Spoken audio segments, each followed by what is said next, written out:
hindi lamang po sa Pilipinas nangyari yung pangiipit kay Pastor Kibuloy.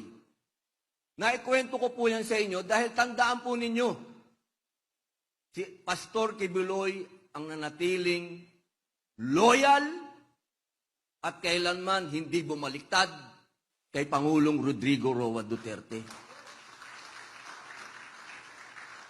Yun po lang, wag lang natin kalimutan yun. Sapat na po yun.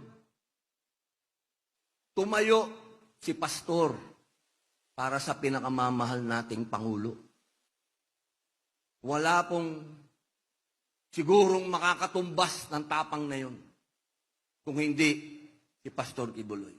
Huwag niyo pong kalimutan ang isang tao na tumindig, nakipaglaban at ngayon nangungulungan ng dahil sa paniniwala natin. Yan po, huwag nating kalilimutan yan, Pastor Apollo Kibuloy.